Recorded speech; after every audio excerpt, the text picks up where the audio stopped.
भारत माता की वंदे वंदे वंदे।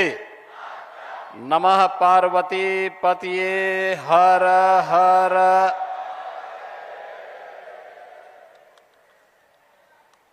दिव्य गीता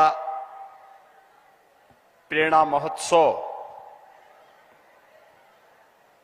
जियो गीता के तत्वाधान में आयोजित आज के इस समारोह में मुख्य अतिथि के रूप में जिनका मार्गदर्शन अभी प्राप्त होने वाला है, दुनिया के सबसे बड़े स्वयंसेवी संगठन राष्ट्रीय स्वयंसेवक संघ के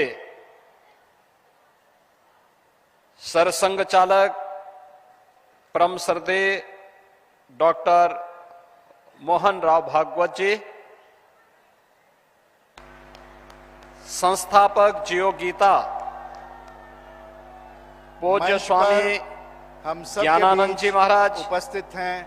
आज के मुख्य अतिथि परम पूजनीय राष्ट्रीय स्वयंसेवक अखिल भारतीय आचार्य महासभा के डॉक्टर मोहन राव भागवत जी, हमारे महासचिव पूज्य स्वामी परमात्मानंद जी रूप में उपस्थित महाराज, देश जगत गुरु रामानुजाचार्य पूज्य स्वामी श्रीधराचार्य जी महाराज,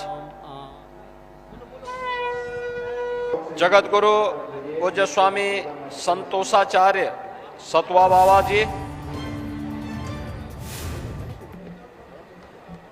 मंच पर उपस्थित पूज्य संतजन स्वामी धर्मेंद्र दास जी महाराज,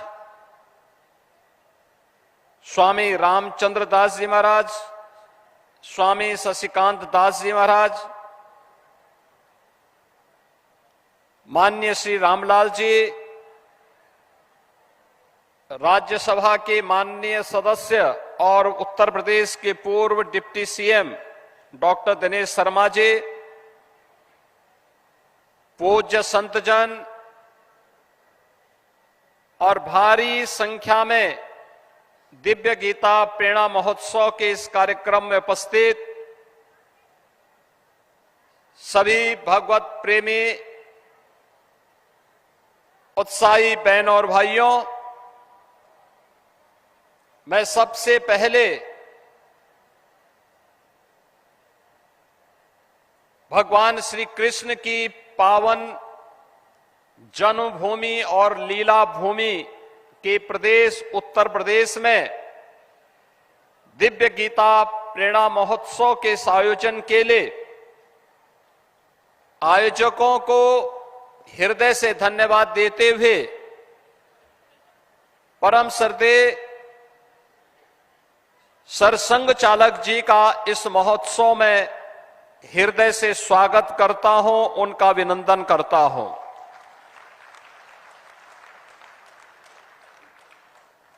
बहनों और भाइयों,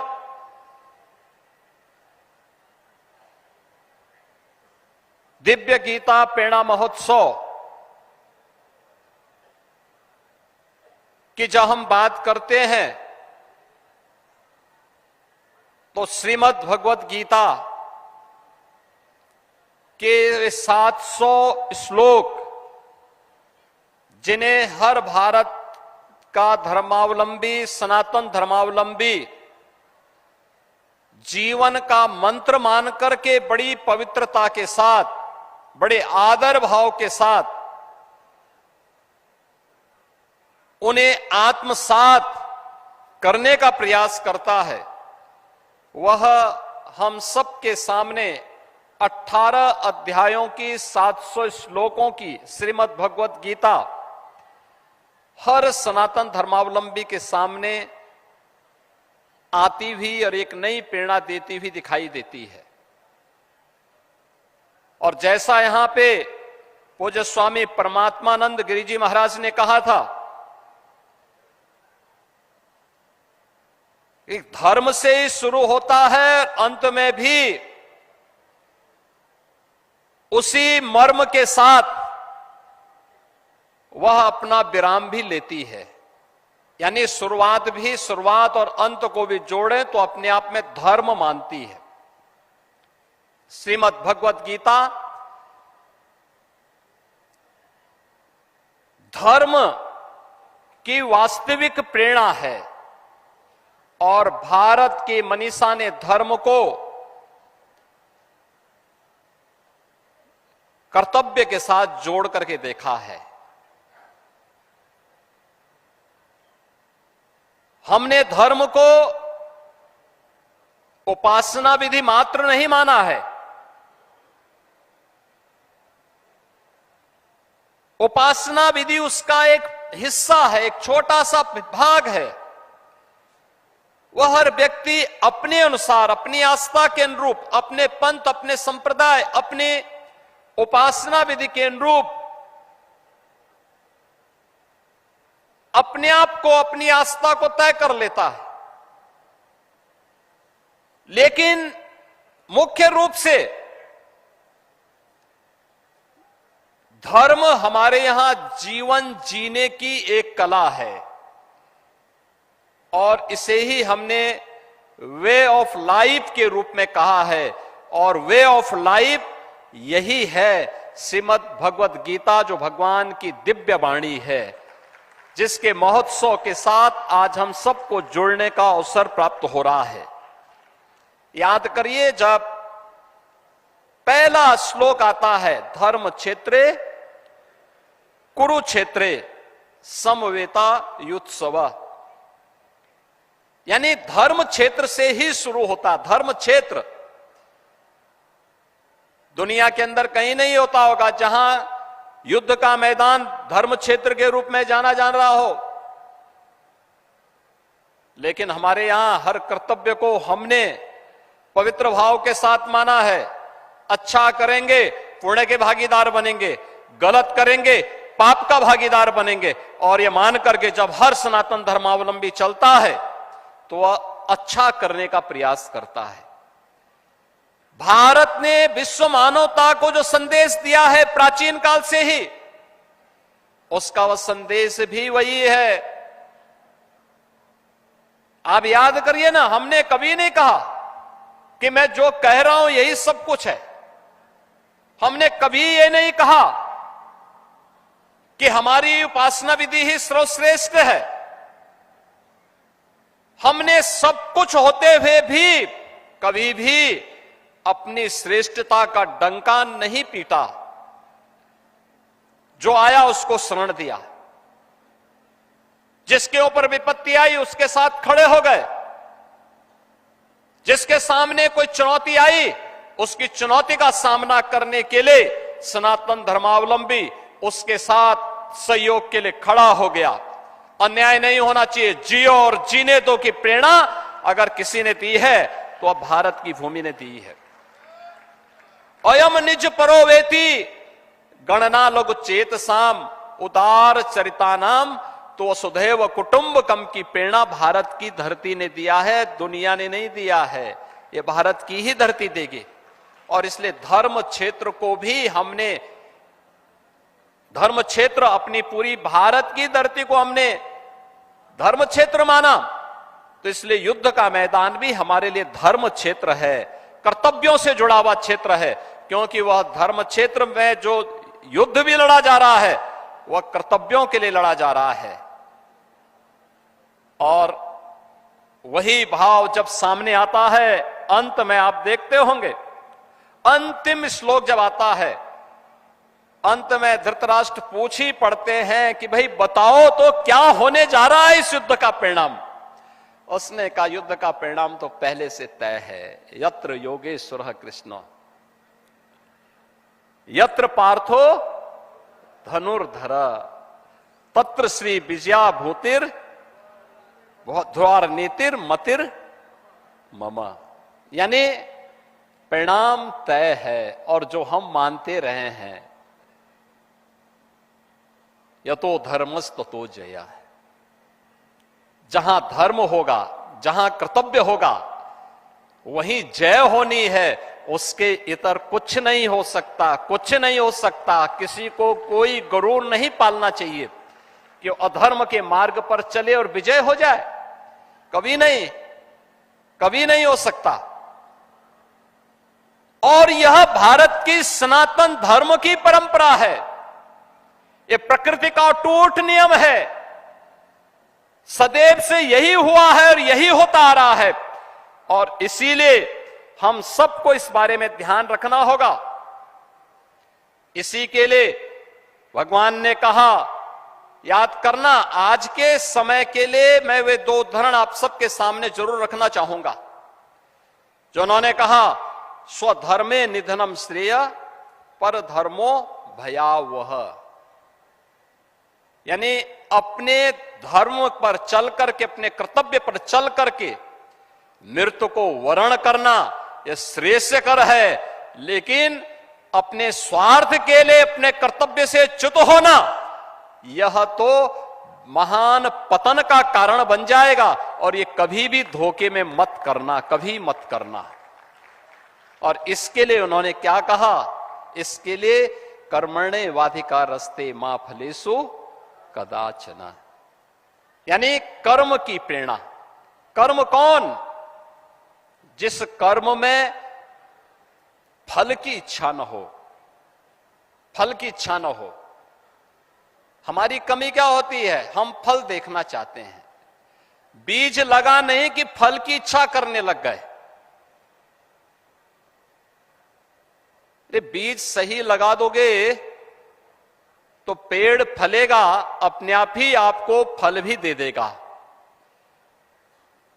इसलिए फल की चिंता मत करो। कर्म की प्रेरणा के साथ निष्काम कर्म योग की जो प्रेरणा भगवान श्री कृष्ण ने हम सबको दी है, कर्मणे वाधिकारस्ते मा फलेषु कदाचन। अब याद करिए, आज के हमारे समारोह के मुख्य अतिथि उस निष्काम कर्म के प्रेरणा स्रोत हैं। राष्ट्रीय स्वयंसेवक संघ अपने शताब्दी महोत्सव के कार्यक्रम के साथ जुड़ रहा है। दुनिया के लिए कौतूहल और आश्चर्य का विषय है। दुनिया के लोग आते हैं, दुनिया के एम्बेसडर आते हैं, हाई कमिश्नर्स आते हैं। वे हम लोगों से पूछते हैं कि क्या राष्ट्रीय स्वयंसेवक संघ से आप लोगों का जुड़ाव है। हम लोग कहते हैं हाँ, हम लोगों ने राष्ट्रीय स्वयंसेवक संघ में एक स्वयंसेवक के रूप में काम किया है। कहा इतना बड़ा संगठन कैसे हो गया, इसकी फंडिंग का पैटर्न क्या है। हमने कहा फंडिंग पैटर्न नहीं है, ये कोई ओपेक के देश यहां पैसा नहीं देते, यहां कोई इंटरनेशनल चर्च पैसा नहीं देता।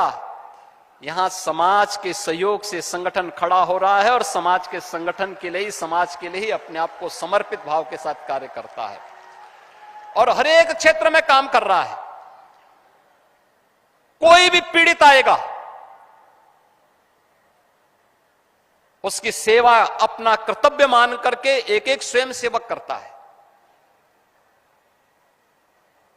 बिना ये परवाह के बगैर ये कौन जाति का है, किस मत का है, किस मजहब का है, किस क्षेत्र का है, किस भाषा भाषी का है, इसकी परवाह के बगैर पीड़ित है उसकी सेवा करनी है, उसके साथ खड़ा होना है। एक कर्तव्य मान करके सेवा को किसी सौदे के साथ नहीं जोड़ता है। याद करना, राष्ट्रीय स्वयंसेवक संघ की यही शिक्षा है कि राष्ट्र प्रथम भाव के साथ राष्ट्र के अंदर हर उस पीड़ित की मदद करना जो भारत को परम वैभव तक ले जाने में सहायक हो सकता हो, सबके साथ खड़ा हो जाना। और यही राष्ट्रीय स्वयंसेवक संघ की प्रेरणा है, जिसने सेवा के साथ पिछले 100 वर्षों में कोई सौदेबाजी नहीं की, लेकिन कुछ लोगों ने दुनिया में भी और भारत में भी सेवा को सौदे का माध्यम बनाया है। वे लोभ से, लालच से, दबाव से भारत के डेमोग्राफी को बदलने के लिए हर प्रकार के छल और छद्म का सहारा लेकर के अपना ताना भी और अपना बाना भी बदल करके भारत की आत्मा पर प्रहार करने का प्रयास कर रहे हैं। और हमें इस बात को ध्यान में रखना होगा। इन स्थितियों में गीता, श्रीमद् भगवत गीता, भगवान की वाणी हम सब के लिए एक नई प्रेरणा बन सकती है। और मैं तो इस बारे में हृदय से अभिनंदन करूंगा पूज्य स्वामी ज्ञानानंद जी महाराज का, जिन्होंने जियो गीता को जीवन के प्रत्येक क्षेत्र में इसे बहुत छोटे छोटे उद्धरण के माध्यम से प्रस्तुत करने का प्रयास किया। यह उद्धरण हर एक क्षेत्र में, जीवन के अलग अलग क्षेत्र में, एक श्रमिक के लिए गीता का उपदेश क्या है, एक किसान के लिए गीता का उपदेश क्या है और उसकी प्रेरणा क्या है, एक महिला के लिए गीता की प्रेरणा क्या है, एक छात्र के लिए गीता की प्रेरणा क्या है, एक नौजवान के लिए गीता की प्रेरणा क्या है, एक नौकरी पेशा व्यक्ति के लिए गीता की प्रेरणा क्या है, एक चिकित्सक के लिए, एक अधिवक्ता के लिए, एक व्यापारी के लिए, एक योद्धा के लिए, एक सैनिक के लिए गीता की प्रेरणा क्या है। और इसे उन्होंने जियो गीता के माध्यम से प्रस्तुत किया है। उनकी छोटी छोटी पुस्तकें अत्यंत प्रेरणादायी होती हैं।